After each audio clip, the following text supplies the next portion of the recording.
청취자 여러분 안녕하세요. 오늘 저희와 함께 아마존의 최신 실적 발표 자료 한번 깊이 들여다볼 시간입니다. 그냥 숫자만 보는 게 아니고요. 그 뒤에 숨겨진 이야기들, 특히 클라우드 강자 AWS의 재가속, 그리고 요즘 정말 핫한 AI, 또 자체 개발 칩 전략까지 그 의미를 좀 파헤쳐 보려고 합니다. 저희가 받은 자료들도 보면요. 단순 실적 보고서만 있는 게 아니라 관련 기사나 어닝콜 내용까지 아주 다양해요. 이걸 바탕으로 아마존이 지금 뭘 하고 있고 또 앞으로 뭘 하려는 건지 그 큰 그림을 명확하게 이해하는 게 이번 저희 목표입니다.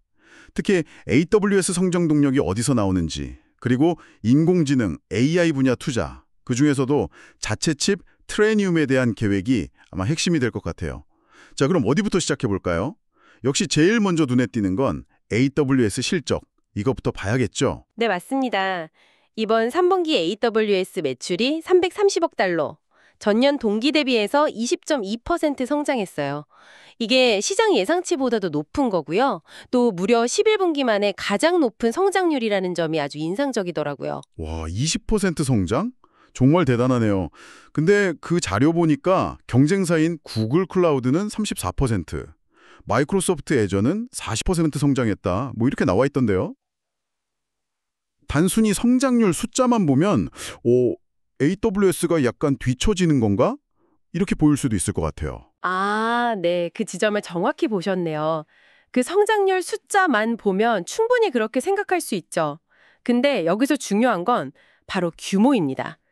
AWS는 이제 연간 매출이 1,320억 달러에 달하는 어마어마하게 큰 사업이거든요. 이런 규모에서 20% 성장한다는 건요, 그 절대적인 매출 증가액으로 따져보면 경쟁사들의 더 높은 퍼센트 성장률보다 훨씬 클 수가 있어요. 아마존 CEO 앤디 제시도 이번 실적 발표에서 이건 규모의 맥락에서 봐야 한다, 이 점을 계속 강조했죠. 뭐랄까, 비유하자면 작은 배가 방향을 확 트는 거란 거대한 항공모함이 꾸준히 속도를 내는 거랑은 좀 다른 차원이랄까요? 아, 그렇군요. 확실히 그 덩치를 생각하면 20% 성장의 무게감이 확 다르네요. 아, 그리고 미래 성장성 지표 같은 것도 좋아 보이던데요. 수주 잔고가 2천억 달러나 되고 심지어 10월 한 달에만 3분기 전체 계약보다 더 큰 규모의 신규 계약이 있었다고요? 네, 맞습니다. 그러니까 단기적인 실적뿐만 아니라 앞으로 몇 년간 먹거리가 이미 확보되어 있다, 뭐 이런 신호로 볼 수 있겠죠. 그리고 또 하나 주목할 게 영업이익인데요. AWS 영업이익이 11억 달러. 이것도 예상을 뛰어넘었고요. 아마존 전체 영업이익의 거의 절반 이상에 차지했습니다. 특별 비용 제외하면 약 217억 달러 정도 되니까요. 여전히 아마존은 확실한 캐시카우 역할을 아주 튼튼하게 하고 있는 거죠. 그럼 도대체 왜 이렇게 AWS가 다시 힘을 받고 있는 걸까요? 예전처럼 그냥 가격이 싸서 뭐 그런 건 아닐 것 같은데요? 네, 좋은 질문이세요. 물론 가격 경쟁력도 무시 못하지만 좀 더 근본적인 경쟁력에서 답을 찾아야 할 것 같아요. 여러 자료들을 종합해서 보면요, 고객들이 AWS를 선택하는 이유가 단순히 저렴해서가 아니에요. 뭐랄까, 그 기능들이 훨씬 폭넓고 깊이가 있다는 점, 그리고 강력한 보안 역량, 또 무엇보다 중요한 게 안정적인 운영 성능, 이런 것들 때문입니다. 이런 기본적인 신뢰가 있으니까 기존에 쓰던 핵심 업무 시스템, 즉 워크로드뿐만 아니라 요즘 가장 뜨거운 AI 관련 워크로드까지도 다 AWS에서 실행하고 싶어하는 수요가 늘고 있는 겁니다. 아, 기본기가 탄탄하다는 말씀이시군요. 그렇죠. 그 IT 리서치 회사 가트너 있잖아요. 거기서 15년 연속으로 AWS를 클라우드 분야 리더로 선정했는데 이것도 다 같은 맥락이에요. 오랜 기간 쌓아온 기술력과 신뢰가 그 바탕이 되는 거죠. 네, 그렇군요. 자, 그럼 이제 정말 흥미로운 AI 이야기로 넘어가 보죠. 아마존의 투자 계획 규모가, 정말 어마어마하던데요. 2025년 한 해에만 1250억 달러의 설비 투자, 그러니까 캐펙스를 계획하고 있다고 밝혔죠. 캐펙스면 뭐 데이터 센터 짓고 서버 사고 이런 장기 투자 말씀하시는 거죠. 이 투자의 대부분이 AI 수요 때문이라고요. 네, 맞습니다. 1250억 달러. 이 숫자 자체가 아마존이 AI에 얼마나 진심인지 거의 사활을 걸고 있다는 걸 보여주는 거죠. 심지어 2026년에는 이보다 더 늘릴 계획이라고 하니까요. 정말 공격적인 투자라고 볼 수 있습니다. 그리고 이 투자의 구체적인 결과물 중 하나가 최근에 가동 시작한 11.5억 달러 규모의 AI 데이터 센터 클러스터, 프로젝트 레이니어입니다. 프로젝트 레이니러. 이름도 멋있네요. 여기서 아마존이 직접 만든 AI 칩이 활약하고 있다고요? 네, 맞습니다. 이 프로젝트 레이니어는 여러 지역 데이터 센터에 걸쳐서 구축된 아주 거대한 AI 컴퓨팅 시스템인데요. 현재 약 50만 개 정도의 아마존 자체 개발 AI 칩 트레니움2 이게 탑재되어 있습니다. 그리고 이 시스템을 주로 쓰는 고객 중 하나가 바로 아마존이 거액을 투자한 AI 스타트업 엔스로픽이에요. 아, 엔스로픽. 요즘 챗GPT 경쟁자로 많이 언급되는 곳이죠? 그렇죠. 엔스로픽이 여기서 그 주력 AI 모델인 클로드를 훈련시키고 또 실제 서비스 운영에도 이걸 활용하고 있습니다. 아마존은 엔스로픽에 총 80억 달러 투자를 약속했고요. 연말까지 이 프로젝트 레이니어에 투입되는 트레이니엄2 칩을 100만 개 이상으로, 그러니까 2배로 늘릴 계획이라고 합니다. 와, 자체 개발 칩 트레이늄2가 벌써 50만 개, 곧 100만 개나 쓰인다니. 그럼 이 트레이늄 칩 사업 자체도 꽤 성장한 모양인데요? 네, 정말 놀라운 속도입니다. 트레이니움2 칩 비즈니스는 이미 수십억 달러 규모로 커졌고요. 이번 분기 매출은 지난 분기보다 150%나 늘었다고 해요. 지금 생산되는 물량은 이미 예약 판매로 다 나갔다고 하니까 그 인기가 어느 정도인지 실감 나시죠? 150% 성장이요. 이야, 정말 폭발적이네요. 아니, 뭐가 그렇게 매력적인 건가요? 역시 가장 큰 강점은 가격 대비 성능입니다. 가성비죠. 현재 시장을 주도하고 있는 엔비디아 같은 다른 회사의 GPU 대안들과 비교했을 때 한 30%에서 40% 정도 더 나은 가격 대비 성능을 제공한다. 이게 아마존의 주장입니다. 30, 40%나요? 네, 특히 AI 모델을 만드는 훈련 단계도 중요하지만 요즘은 만들어진 모델을 실제 서비스에 적용해서 사용자 질문에 답하거나 이미지를 만들어내는 추론, 인프런스 단계에서의 비용 효율성이 더 중요해지고 있거든요. 근데 이 트레이니움이 충원 작업에서 강점을 보이면서 더 주목받고 있는 겁니다. 실제로 아마존의 AI 서비스 플랫폼인 베드락 여기서 처리되는 작업의 상당 부분이 이미 트레이니움 칩 위에서 돌아가고 있다고 하더라고요. 야, 가격 대비 성능이 30, 40% 좋으면 AI 운영 비용 부담을 정말 크게 줄일 수 있겠네요. 그럼 당연히 다음 버전인 트레니엄 3에 대한 기대도 클 수밖에 없겠어요. 그렇습니다. 트레이니움 2는 연말에 일부 고객 대상으로 미리 보기, 그러니까 프리뷰를 제공하고 2026년 초에 본격 양산에 들어갈 예정이라고 합니다. 트레이니움 2가 주로 소수의 아주 큰 고객들 위주였다면 트레이니움 3는 더 많은 대형 고객뿐만 아니라 중견 규모 고객까지도 타겟으로 한다고 해요. 아, 고객층을 넓히는군요. 네, NDJC CEO 말로는 초기 고객들 반응이 벌써부터 매우 뜨겁다고 하고요. 이 트레이니움 3는 트레이니움 2보다 성능이 약 40% 더 개선될 걸로 기대된다고 하니까 말씀하신 대로 가격 대비 성능 우위는 더 커질 수 있겠죠. 시장조사 업체 트렌드폴스도 AWS의 자체 개발 칩, 이걸 보통 ASIC이라고 부르는데요. 이 ASIC의 출하량이 2025년에 2배 이상 늘고 2026년에도 한 20% 추가 성장하면서 주요 클라우드 업체 중 가장 빠르게 성장할 거다, 이렇게 예측했습니다. 근데 이렇게 자체 칩 개발에 막 속도를 내는 모습을 보면 자연스럽게 기존 칩 파트너, 특히 AI 칩 시장의 절대 강자인 엔비디아와의 관계는 어떻게 되는 건가? 이런 질문이 나오는데요. 이 부분에 대해서 아마존은 뭐라고 하나요? 아, 네. 아주 중요한 포인트죠. 자체 칩 강화하면 엔비디아 칩 덜 사는 거 아니냐, 이런 시각이 당연히 있을 수 있죠. 그래서인지 NDJC CEO도 이번 실적 발표에서 그 점을 아주 명확하게 선을 그었습니다. 아마존은 역사적으로 어떤 핵심 기술 분야에서도 단 하나의 공급업체에만 의존하지는 않는다, 이 원칙을 강조했어요.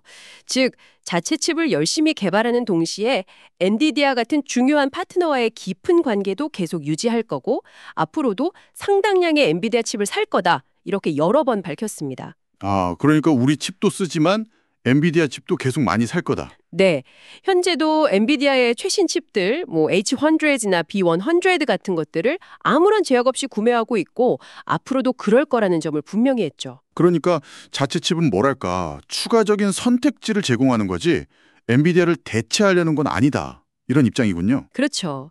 고객에게 다양한 옵션을 주고 또 특정 공급업체에 대한 의존도를 좀 낮추려는 그런 전략으로 보입니다. 여기서 아마존이 가진 또 다른 강점이 하나 드러나는데요.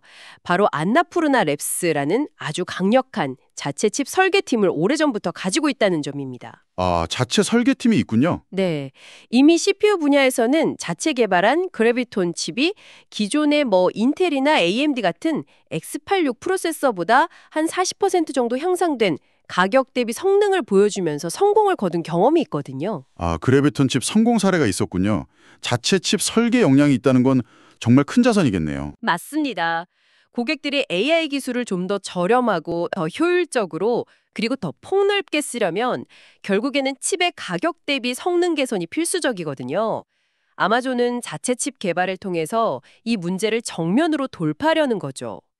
물론 약속한 성능의 칩을 제때 또 필요한 만큼 대량으로 생산하고 공급하는 능력, 그리고 칩을 쉽게 쓸 수 있게 지원하는 소프트웨어 생태계를 계속 발전시키는 거, 이게 앞으로의 과제일 겁니다. 하지만 엔스로픽과의 프로젝트 레이니어와 같은 대규모 성공 사례는 이 트레이니움 칩에 대한 시장의 신뢰를 높이는 데 아주 중요한 역할을 할 거예요. 아마존의 전략은 단순히 칩을 만드는 걸 넘어서서 AI 시대의 인프라 주도권을 확보하려는 더 큰 그림의 일부로 봐야 합니다. 네. AWS와 AI 그리고 트레이니움 칩에 대한 이야기 정말 흥미롭네요. 근데 듣다 보니 AI 혁신이 AWS에만 한정된 얘기는 아닌 것 같아요. 자료들을 보니까 아마존의 다른 사업 분야들, 예를 들면 온라인 쇼핑이나 광고, 식료품 같은 곳에서도 AI가 되게 활발하게 적용되고 있더라고요. 이 부분들도 잠깐 짚어볼까요? AI가 아마존 전체에 어떤 영향을 미치는지 보여주는 좋은 예시들이 될 것 같습니다. 아, 네. 좋은 지적이십니다. AI는 정말 아마존 비즈니스 전반에 아주 깊숙이 스며들고 있어요. 몇 가지 대표적인 사례를 좀 살펴보죠. 먼저 핵심 사업인 온라인 스토어입니다. AI 기반 쇼핑 도우미 루퍼스의 성과가 아주 인상적이더라고요. 올해 들어서 벌써 2억 5천만 명의 활성 고객이 루퍼스를 이용했고요. 월간 사용자 수는 작년보다 140%, 사용자와 루퍼스 간의 상호작용 횟수는 무려 210%나 증가했다고 합니다. 와, 사용자 수가 정말 엄청나네요. 그럼 이게 실제 구매에도 영향을 좀 미치나요? 네, 그렇습니다. 아마존 발표를 보면요. 루퍼스를 사용한 고객은 그렇지 않은 고객보다 구매 완료율이 60%나 더 높대요. 그리고 이걸 통해서 연간 100억 달러 이상의 추가 매출이 발생할 걸로 예상된다고 합니다. 100억 달러요? 와, 루퍼스가 단순 편의 기능을 넘어서 진짜 확실한 매출 성장 동력이 됐네요. 그렇죠. 그 외에도 제품 설명이나 고객 리뷰를 요약해서 음성으로 들려주는 생성형 AI 오디오 기능이라든지 아니면 휴대폰 카메라로 상품을 찍거나 스크린샷을 이용해서 비슷한 상품 찾아주는 AI 시각 검색 도구 아마존 렌즈. 이것도 매달 수천만 명이 사용하면서 쇼핑 경험을 바꾸고 있다고 합니다. 이야, 100억 달러 추가 매출이라니 AI 쇼핑 도우미의 힘이 정말 대단하군요. 광고 사업은 어떤가요? 거기도 AI가 활발히 쓰일 것 같은데요? 네, 맞습니다. 광고 사업 역시 3분기에 1,770억 달러 매출을 올리면서 전년 대비 22% 성장하는 아주 강한 모습을 보였습니다. 아마존 플랫폼 안에서 검색 광고부터 시작해서 동영상 광고까지 고객의 구매 여정 전체에 걸쳐서 다양한 광고 상품을 제공하는 게 효과를 보고 있는 거죠. 특히 주목할 만한 건 아마존 DSP, 디맨드 사이드 플랫폼이라는 건데요. DSP요? 그건 뭔가요? 이건 광고주들이 직접 광고 캠페인을 계획하고 집행하고 성과까지 측정할 수 있는 그런 플랫폼이에요. 근데 이게 아마존 외부의 로쿠나 넷플릭스, 스포티파이 같은 다른 플랫폼하고 연동이 되면서 빠르게 성장하고 있습니다. 아마존 생태계를 넘어서 영향력을 확장하고 있는 거죠. 아, 외부 플랫폼까지 광고 영향력을 넓히고 있군요. 네.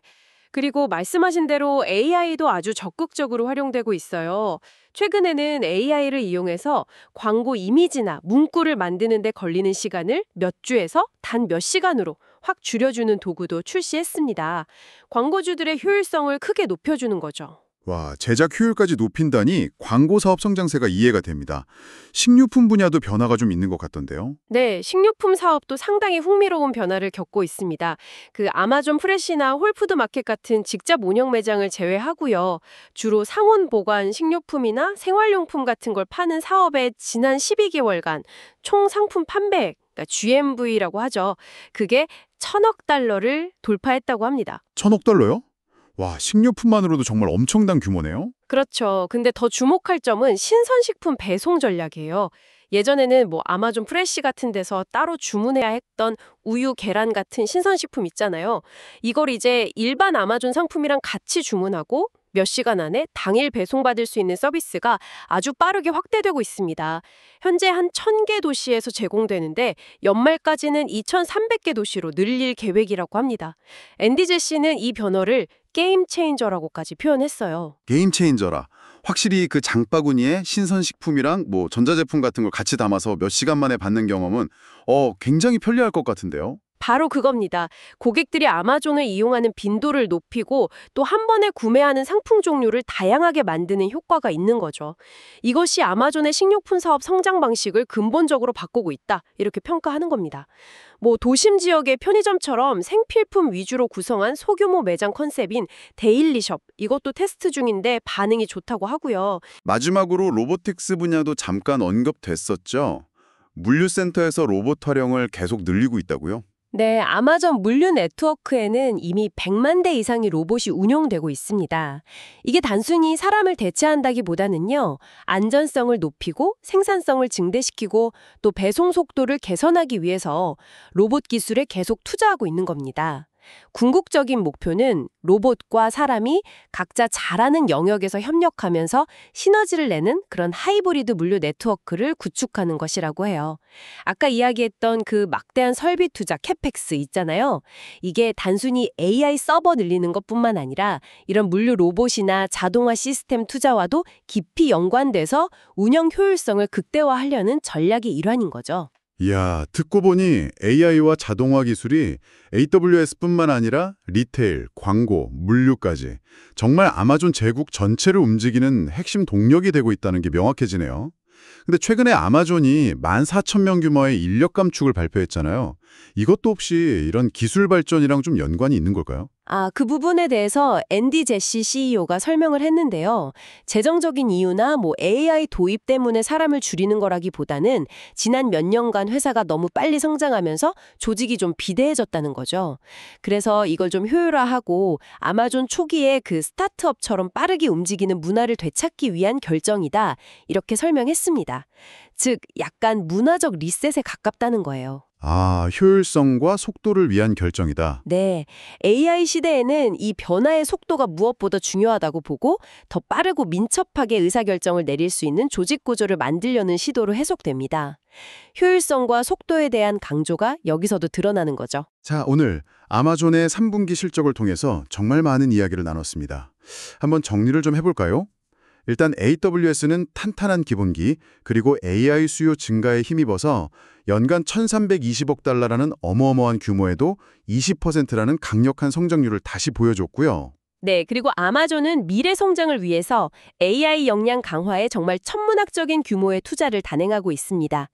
특히 자체 개발 칩인 트리니움, 이게 가격 대비 성능 우위를 통해서 AI 인프라 비용을 낮추고 기술적인 통제력을 높여서 장기적으로는 엔비디아 같은 외부 의존도를 관리하면서도 경쟁 우위를 확보하려는 아주 핵심적인 전략으로 떠올랐습니다. 또한 AI는 이게 AWS만의 이야기가 아니라 그 루퍼스 같은 AI 쇼핑 도우미를 통해서 온라인 스토어 매출을 100억 달러 이상이나 끌어올리고 광고 효율을 높이고 또 신선식품 당일 배송 같은 물류 혁신을 가능하게 하는 등등 아마존 비즈니스 전반의 혁신 엔진 역할을 하고 있다는 것을 저희가 확인했습니다. 그렇죠.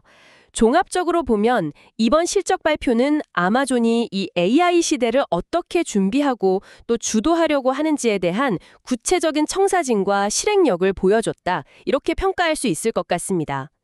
자체 칩 개발과 막대한 인프라 투자는 AI 기술을 더 빠르고 더 저렴하게 그리고 더 광범위하게 확산시키려는 아마존의 거대한 야망을 뒷받침하고 있는 거죠. 물론 경쟁 환경은 계속 치열해지겠지만 AWS가 가진 그 압도적인 시장 지배력과 규모, 그리고 아마존 전체 생태계를 활용한 시너지 창출 능력은 앞으로 AI 경쟁에서 정말 무시할 수 없는 강점이 될 겁니다. AI 기술을 어떻게 비즈니스 가치로 효과적으로 전환해 나갈지 아마존의 다음 행보를 계속해서 주목해야 할 이유라고 생각합니다. 네, 아마존의 현재와 미래 전략에 대한 깊이 있는 분석 오늘 정말 잘 들었습니다. 함께 해주셔서 감사하고요. 다음에 또 흥미로운 주제로 찾아뵙겠습니다.